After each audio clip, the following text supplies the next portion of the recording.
Just a few more things about Chapter 2 regarding the homework for Chapter 2.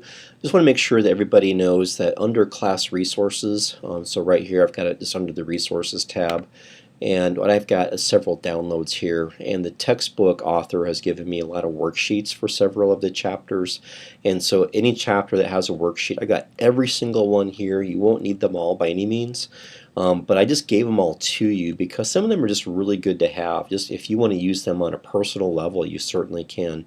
Some will help you do the homework in Cengage. Others are just kind of just nice to have. So if you want to just save these and just think someday when I'm making more money than maybe you are today, or there's nothing stopping you from doing these today based on your current financial circumstances, I definitely want you to think about doing those. So this is the balance sheet. This is worksheet 2.1. Just an example of a balance sheet. If you want to just use that to help you do some of the homework problems in Cengage, just to kind of organize your thoughts and numbers, you might do the work here. They'll go enter your numbers in Cengage. And then also another one that I gave you, that's one that I put together, and I thought I had it open. Let me just close this one. I think it's just hiding behind this one.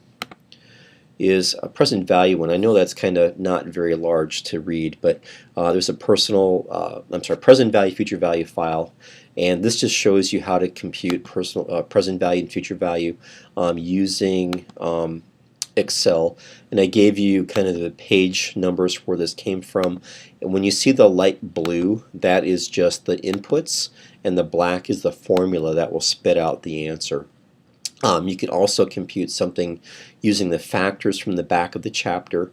So what I did here was basically said, $5,000 today at 5% for 6 periods will become $6,700, and I used future value formula to do that in Excel. Or you could go back to your chapter, the Appendix A, find the factor for 6 years at 5%. It's 1.340, and I can just multiply 5,000 times the factor and get the same answer, $6,700. So that's all I did with these, just to give you a very basic example.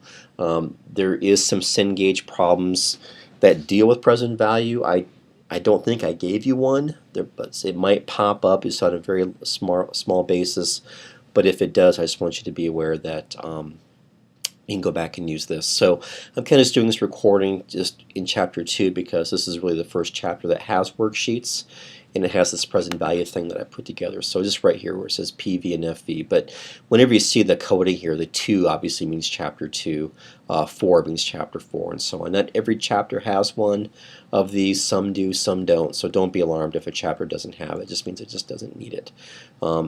So just wanted you to see that and just be aware of it, just to help you out with Chapter 2.